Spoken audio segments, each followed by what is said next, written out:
has loved getting his hands on that champion. Yeah, exactly. And this is just the go-to for IG. Now I'd love to see V5 just go back to their go-to, pick up the Ashe themselves, and play that priority style where they're looking for picks constantly around the map. The thing here, though, is that Ezreal pick that we talked about isn't available for IG now. So there is the opportunity for Weiwei to go towards something like that. Graves, have this strong jungler where he can command position on the map.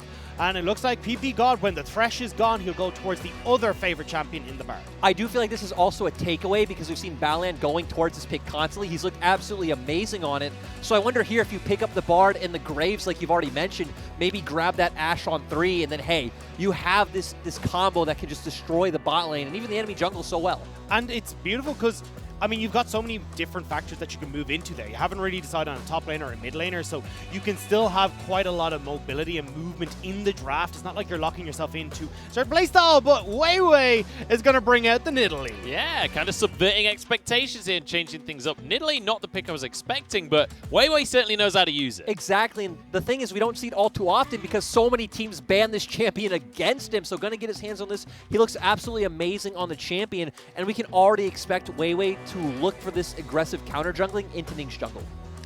So the Nautilus being hovered here from the side of IG. This would just be a safe pick for the side of Baolan. It is interesting though to see Weiwei go for this Nidalee, because as Lyric is saying, we want to see Nidalee go for these invades, wants to see them get aggressive in the enemy side of the jungle.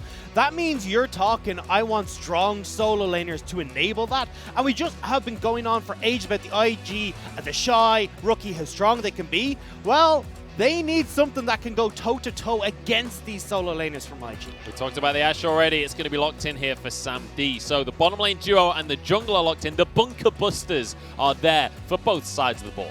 Yeah, and overall, this is, what we expected. They're going to have a lot of playmaking potential, even if they don't look for kills in the bot lane itself, right? Even just invading Ning's bot side jungle, having the Enchant Crystal Arrow as well as the Tempered Fate to set these up is what's going to be interesting, but I really want to see where V5 go from here. I'd much prefer to see them pick top on 4 and save counter pick for Mole, but if IG don't ban Zoe, I actually wonder if Mole will just be like, hey, give me this champion. I could solo carry this game.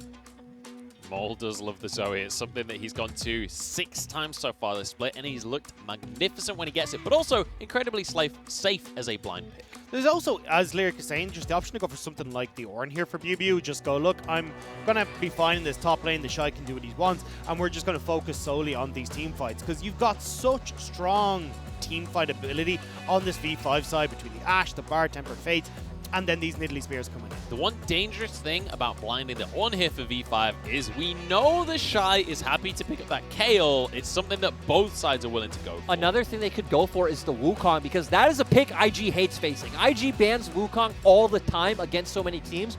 It would also diversify their damage profile a bit, because you do expect Mole to go on an AP champion in the mid lane, so maybe getting a bit of a stronger AD top laner would be nice.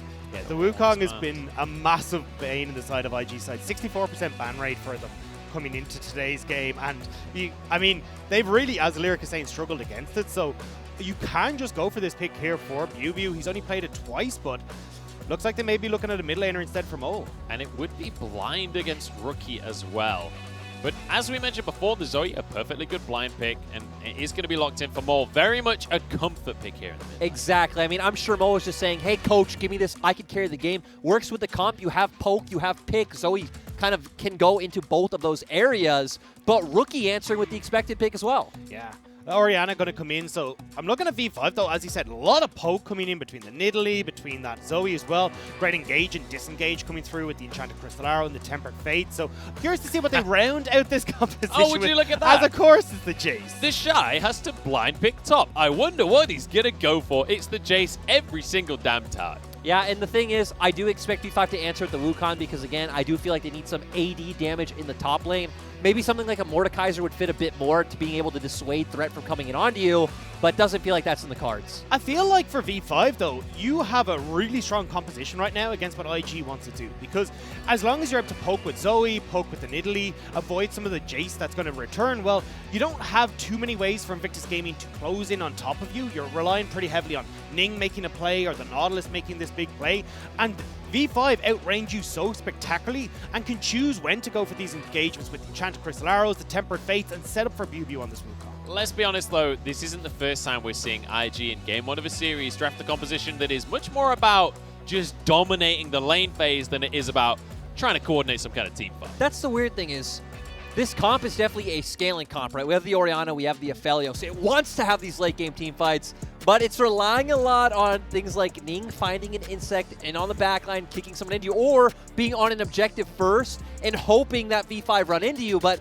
we've already highlighted Nidalee, Zoe, they don't need to run into you. I'm going to be looking towards exactly that pick there, the Nidalee from Weiwei up against Ning here, because these two junglers have so much influence over every single game we see out of these teams. And we already talked about where the junglers tend to focus. Weiwei usually towards the bot side, Ning usually towards the top side. And in this Nidalee-Lee Sin matchup, I'm curious if they will fall on those tendencies or if they're going to have to change strategy coming into this matchup. Looking at the comp from V5 though, we were talking about, hey, look, where does Weiwei want to play through?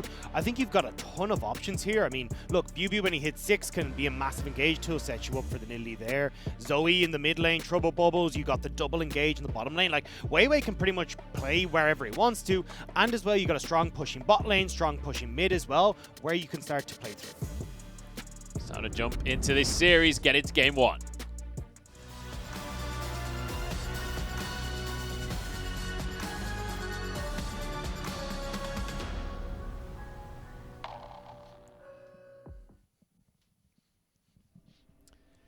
Time for game number 1 here of the Trial of Strength for Victory 5. We've seen them on a rampage, on a win streak here. 3 on the trot, but they are 8-2 so far this split after a winless spring. And now up against Invictus Gaming. This will truly be a test of how much they've learned and how much they're able to work together as a team to defeat some of the strongest players in the entire LPL. And isn't it incredible that they're now sitting at 8-2 after that winless spring? Because right now, they are looking at massive favorites for pushing into the deeper portion of the playoffs, but one more win pretty much guarantees them playoffs here as well. So this is what I'm so excited about Victory 5, is just how well they've turned around the most disastrous spring split ever seen in the LPL. Not to mention, if Victory 5 wins this series, in terms of the standings, they overtake IG. They literally swap around in the standings and make their way up. They're ahead in series score at that point as well. So it would be a beautiful turn of events for all of the Victory 5 fans. Yeah, and what's interesting for me is, again, how we're going to see it go in this game. Of course, Puff running the lethal tempo on Aphelios has been something we've seen more standard ever since the Conqueror nerf came out. But going back to what Dagda said coming to the match, I want to see where Weiwei goes. You wouldn't expect it to be mid for the fact that you are double AP, so it's going to be very easy for Rookie to early on pick up something like some Merc Trez. He also has the cleanse for the Sleepy Trouble Bubble. But typically when you think of Weiwei, right, it is going to be about playing through your bottom side pressure. That's what we usually see out of Weiwei. And with this Nidalee, there's a lot of opportunity to get into the jungle and try and get some counter jungle. Pew feeling the hammer from the Shy up in the top side as he abuses his level 2 spot. It feels like a lot of the lanes for V5 come online at level 6 though, because obviously you're looking at the Tempered Fate and the Enchanted Crystal on bot side. Bubu wants that Cyclone up and available for these plays with Weiwei, so I think at least for the early stages of the game, unless we get some insane stuns coming in from PP God to set up Weiwei, it'll be more about Weiwei playing into those invades and get in on top of Ning and trying to be a nuisance that way. Exactly, but we do expect to see it around the bot side, right? And ooh, Mole. That was a really aggressive trade. straight. I mean, this is what happens when you play Zoe and you get to pick up things like the Ignite to use. And yeah, like you said, we don't expect to see Weiwei influencing these lanes early on. He's going to have push in the bot side. Even Zoe having a very nice time pushing Orianna in the mid lane. So maybe on his next clear, maybe coming back around and looking for some pressure onto Ning in the jungle is what I'd like to see from Weiwei. We'll have to see if Weiwei is going to be able to control this matchup, because obviously Ning, this guy's a world champion. And not to mention that, he got the MVP when he won the world championship. So this guy, you have to watch out for. And one of the exciting things is Baolan in this bottom lane, who lands a hook onto Sam D. Just going to be a little trade from them. But Baolan has been doing a lot of work to join up with Ning and make plays. But Weiwei is wanting to do exactly that on the bottom side right here. Ning waiting in the wings, and we could have a 3v3 on our hands. They have a ward. PP God goes in, and he looks for the stun onto Balan, but he's completely locked up himself. And PP God goes down for first blood. And they knew the bot lane bunker busters were coming much. This is what we talked about, V5 having a very telegraphed play style. And great to see when IG couldn't abuse this in spring against E-Star. They learned from their mistakes and are doing it in summer. Fantastic to see Ning hovering around this bottom side. This was exactly what we wanted to see, and suddenly V5 are going, hang on a second, lads, you're not supposed to be down here. Ward placed beautifully to set up that gank. That's it, right? They baited that out because we said, hey, we don't expect to see Weiwei gank this lane early on. They don't have a lot of lockdown, but hey, if IG's bot lane is overextending, he's going to go for that beautiful ward, and now I want to see what IG does with this pressure. They did get the kill onto Ning, so we do see that item advantage coming out already, and now this is where we can start to see him maybe trying to use the Shy's pressure in top lane. Did you guys see the trade in mid lane just now? Rookie basically stayed on full health while he got Mole from 100 to 50% there. Weiwei has to return to his jungle here and continue to clear things out, but struggling to have the pressure that maybe we expected. But he will be slightly ahead in CS. Ning is doing a great job, though, of matching Weiwei through this jungle, because right now, obviously, staying towards the top side. And as Lyric was pointing out, you want to try, as Invictus Gaming, use the pressure the Shy has. Well, just having Ning hovering on this top side, and with that ward in the tri-brush as well for Invictus Gaming, makes it very hard for Weiwei to try and punish how heavily the Shy is shoving in his top lane. And eventually, the Shy will start to chip away at these turret plates and get an even bigger gold lead for himself. Yeah, that's what stands out to me, right, is IG are kind of fine just keeping lanes isolated, sitting in front of turrets, not grouping up for these neutral objectives yet, to where it's going to be that level 6 power spike you talked about for V5, where they're going to have to be extremely proactive, force something at Dragon, maybe find a pick mid, Tempered Fate on Rookie, set up a kill, and they're going to start the game snowballing from there. And the crazy thing is that, like, we're talking about the power spikes for V5 being around level 6, fighting around these neutral objectives. And the power spikes for IG, when we think about how this team historically plays, is the exact same time, right? When they can transition the strength they've got from the laning phase into these skirmishes and find themselves 2v2s, 3v3s, or fights with numbers advantages. Well, they might actually just find an advantage here off the wave state. IG have shoved in bot wave. You're also going to have Rookie shoving in this mid lane. So there's an opportunity here for the Invictus game to turn towards this Dragon with both lanes pushed in. And it looks like they're going to do just that. I love how confidently Powerline just starts this one off as well with Weiwei having full vision. He knows that there's no way in for this one. There's a couple of spears will go through, but IG claim their prize here. Mole wants to make something happen here. The Dragon does reset slightly. PP God moving in as well. The Dragon is finally taken, and they might be able to force some flashes at very least. Powerline is very low on this one. Flashes across the board from IG. Sleepy Trouble Bubble is there as Mole goes in. Shockwave onto two of them as Weiwei gets over the wall, jumps back over with a pounce, somehow survives, but Ning followed it and sacrificed his own life. Triple kill for Mole. And overall, that's so massive for V5, just using the Dragon setup to find a good fight, really coming off the back of Mole's performance there. Great for him to pick up 3 kills on the Zoe, and we've seen this before, guys. How many times does Mole just pop off on this Zoe?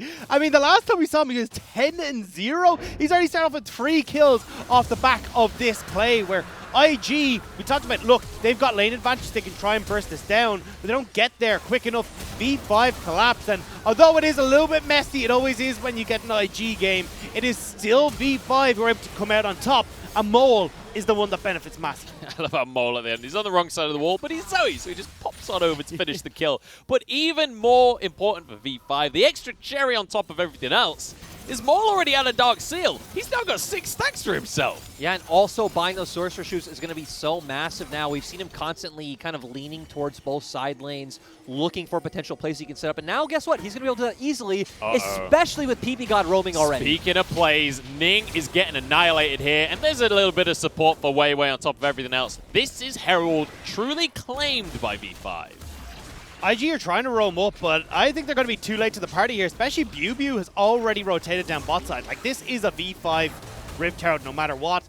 And again, this is what we love to see, is how well, Weiwei can be aggressive in towards River, in towards the enemy side, and it's always because V5 are supporting him in his endeavors wherever he chooses to go. And that's what I love because, you know, when we talk about V5, it's very easy to talk about V5's bot lane. For me, very easy to talk about Mole. But to me, Weiwei really is the clear standout on this roster that they choose to put resources into, that they choose to play around, whose jungle sense and voice in this game really propels this team forward to being a top team. We always see them play around enemy neutrals and buffs and things like that, and it's just so great that we have such a proactive and smart team in the LPL. And imagine going from a bench warmer on Sunny to like top 3 junglers in the LPL right now. Like Weiwei has looked absolutely incredible this split, and I'm so glad to see him not only shine in this roster, but also with the rest of V5. Yeah, and speaking of V5, I like this play coming out from them using the Herald, but even the response by IG not contesting the play, just answering and getting gold on the opposite side of the map. Because, right, we've talked about IG's power spike is going to be much later in the game, so just try to get gold onto your carries, wait for that 3-item mark, and then start contesting V5. Yeah, and I mean, you mentioned Dagda Weiwei coming over from Suning S. It's a similar story from Sam D as well, who came over, and he's been looking amazing. We see PP God coming over from another academy team from FunPlus Blaze. These rookies stepping into the big stage and just look unbelievable. Yep, and of course, Weiwei has played in the LPL. We saw him get switched over to an AD carry, but... Pew, sorry, in a little bit of trouble. Does get a nice little knock-up dodge, just the shockwave. This is beautiful. It's not beautiful enough. He's still 1v4, but hey, dodge 2 ults out of 4. I mean, ultimately, when you're 1v4, right, it's just a matter of time before you're going to go down. As an arrow goes through, Titan's Wrath comes through at the very last second. Oh. Tempered Fate, PP God with a magical journey, wants to execute the Nautilus. Doesn't really have a whole lot of damage, but Sam D does. The volley comes on in. There's the vision and the last auto, and now Pup finds himself alone. Ning here to try and support his AD carry. But that's a nice little pickup for V5. And I mean, that's the power of these long-range engages, right? They're great in those pick chances. They just double down on that bottom lane. And now let's look at the entirety of V5, because you got 3 kills on Mole, you got a bunch of gold put into Sam D. Sam D will be able to grab some of these turret plates as well off that bottom lane play, so V5 are just chugging so much more gold into them. Ubu is nowhere near this, so Weiwei, I think, deciding better of the play in the end, and rightly so here. There's not going to be anything in the top side. Actually, as I say that, the Wolf spot, so he's going to be rewarded for playing towards that top side. Sam D looking for a second turret plate here. I'm just impressed, honestly, that V5 were able to find a pick off the back of IG's play there in the bottom lane.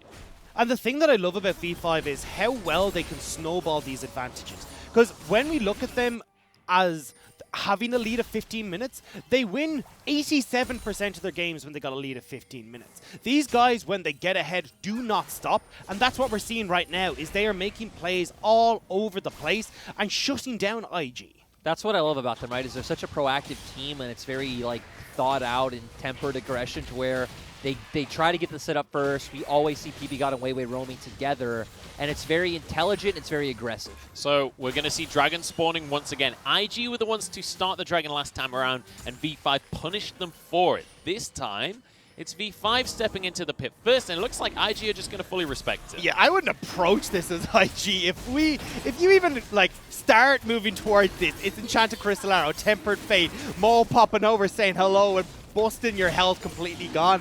I would not touch anything right now as IG. I love the choice, too. We keep talking about scaling for the side of IG, but actually talking about IG, I don't think Ning wants to go into this fight, but yeah, talking about scaling for IG, we've already said the Aphelios, the Orianna, but even Jace actually will do a ton of damage against 4 out of the 5 members on V5. My goodness, we got a tower dive, but the TP comes through, and PP God's actually going to be rooted up. Suddenly the numbers advantage here for IG. PP God over the wall, but he doesn't have the health to make this play. Puff flashes over to finish him off, and now he's chasing down onto Weiwei. Going to get over the wall. Sam D escapes as well. And that's massive. Just once again, IG reading the plays that V5 are making. Great TP coming in from the Shy, and he's going to be able to recall in time to go catch his wave as well. And you know what? IG haven't been winning many of these plays this game, but they are saying, every time you try and get our bot lane, we're going to answer, damn it. Yeah, we're going to hold everything for the bot lane plays, but it is working out for them. They're turning this around, and as Lyric said, it's not like Yubi was in a position to try and put pressure onto the tier 2 and top side, so they're able to answer really well. However, we're starting to see V5 now are getting to the point where they're super strong. These 2 items where, well, even if 1 item, to be honest, where you've got the Luden's Echo completed from Maul, Sam D with the Blade of the Rune King. So when we look towards in about 2 minutes time where this next Rift Herald is coming up, V5 can look to contest that with these big item advantages that they picked up and then try and crack some more of these turrets. And it'll be a matter of what happens with that Herald as well if they're able to grab that one. Rookie doing a great job in this mid lane, though, to stay even in CS and find a little bit of an advantage in terms of kills as well for himself. So we're finding both mid laners accelerated a little bit, but Wei moving into the jungle here. He's completely alone. Ning wants to punish him, dodges away from the Calibrum. Nearly got the red buff as a bonus there. He will get out. It does buy time here for V5 to make plays onto the turret plates right before they disappear. Can't quite get the tower, but because the Shy used his teleport topside, well, now BuBu has his available, so IG need to be very careful about how they approach this fight. Yeah. V5 can't overcommit for the tower, though, with Ning there. Exactly. So overall, good play from V5, but IG for answering I like as well, and we saw the Shy just push out the wave in topside, and I mean, the fact that V5 are up about 1.5k is great for them. It's going to be more about accelerating forward, and with this Herald coming up, we need to see V5 be the ones to take this. We want to see V5 being the ones to take it, but, I mean, you're talking about this gold lead.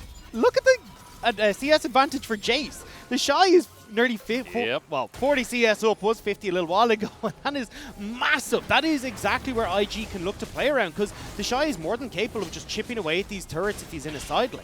And here's the thing about that top side, right? We talked about Ning focusing usually towards the top side. He's been playing more towards this bottom, trying to dissuade Wei. But if you leave the Shy alone, he's more than happy to just body any laning phase. Yeah, and the Shy can even just elect to freeze the wave, you know, near his turret, because when there's no dragon or no other objective open, it's not like you necessarily need to force down that tier 1 right now. You could just keep accelerating your gold, getting further ahead than BuBu, and if your team doesn't give them the windows, well, there's nothing you could do.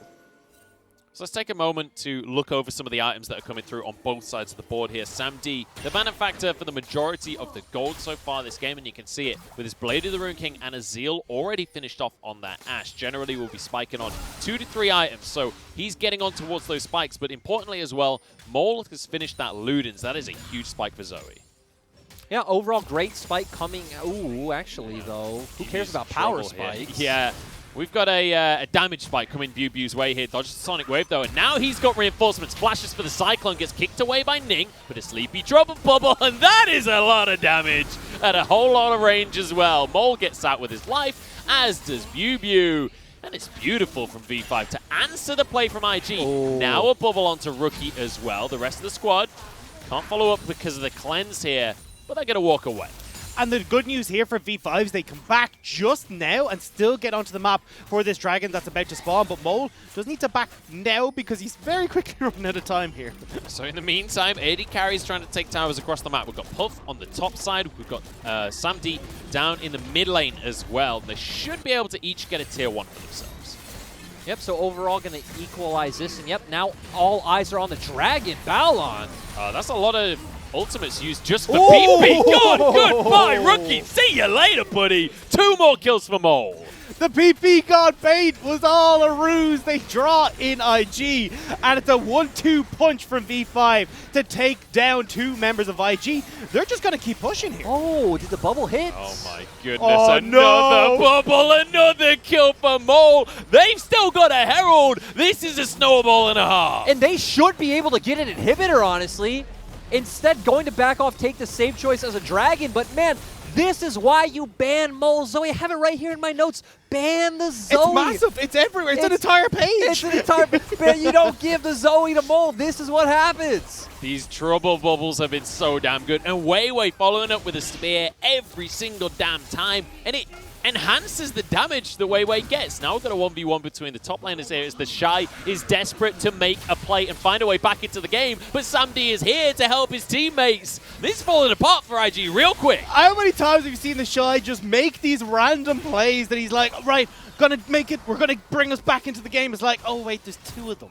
Like, that's classic the Shy right there. That is a the Shy moment. That's what we're calling them from now on because we see them way too often. But great bubble coming out from Mole here. No more cleanse. Chained into the arrow and the paddle star. And just able to keep going forward. We're going to see once again, Mole's going to hit a great bubble onto Ning off from the side. and just going to set up all of these structures for V5.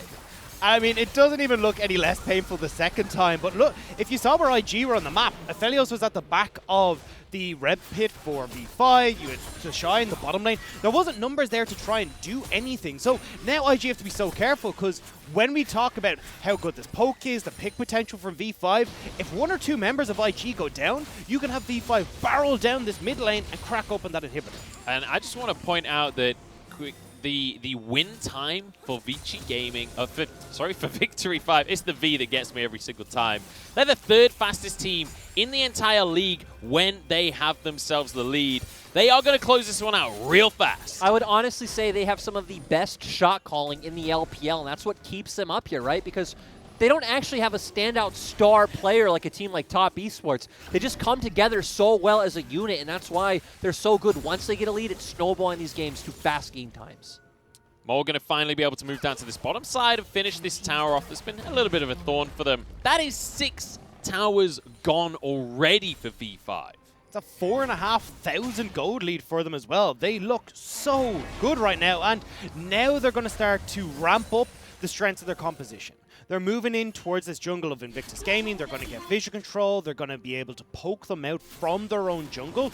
And then they can just rotate between mid lane, even looking to join with Mole in this bottom lane. It makes it so difficult for IG to try and defend against. And this is obviously why Zoe, especially as a champion, is so oppressive while ahead, because you have such good terrain scaling with your abilities, with, you know, the extended Sleepy Trouble Bubble, or surprising someone with a Paddle Star, that right now, IG cannot walk through their jungle, or Mole can 100-0 them. Yeah, I mean, look at his items. Rookie has to flash from this one, but the Trouble Bubble get cleansed away here. Depth charge onto Mole, and there needs to be some kind of follow-up, but he's got himself a stopwatch, and he's going to survive. Now the Cyclone comes through from BuBu to keep his mid laner alive. They're going to win this fight out once more, and there's just nothing IG can do about it.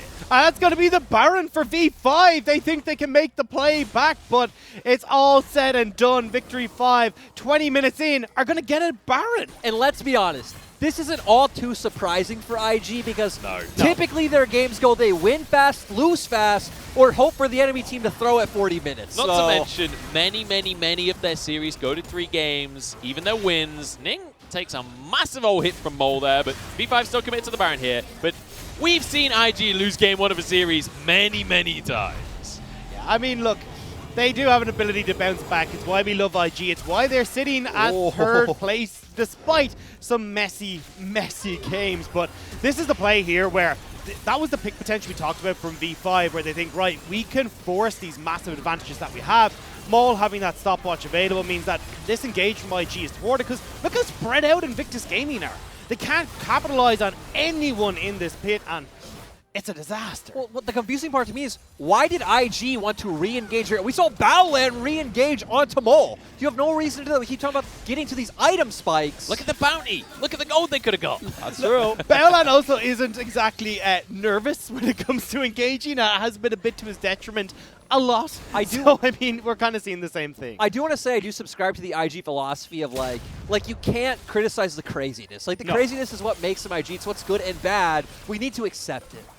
Yeah, live and die by the chaos to IG, and they're going to continue that as they try and force a fight here. Balan going to be able to tank it all up with his Aftershock, though, and everybody backs away. So unable to actually connect anything. In the meantime, BuBu's just going to push the minions. There's an open in here. They tried to make a play before BuBu had collapsed this. Now they can still go back and try to defend it. But with Baron up, I mean, BuBu can just take that before IG do anything. I mean, overall, it was the right move by IG, like you just said. You have to commit to one side. Ultimately, V5 are so far ahead at this point. They have, we said, the terrain scaling with the Zoe. There's nothing IG, can do. And 10 seconds until Ocean. So they can back it up. They can pick up that soul point for themselves, and then move in towards actually getting that 4th and final dragon for themselves. Well, that did a little bit less damage than I was expecting. Yeah, the Aftershock came through from Balan, who was able to get his dredge line in as the Zoe came through. But Sam D, in the meantime, just gets to free fire onto the turret. There's no way for anyone from IG to contest this tier 2. This is the final tier 2 on the map.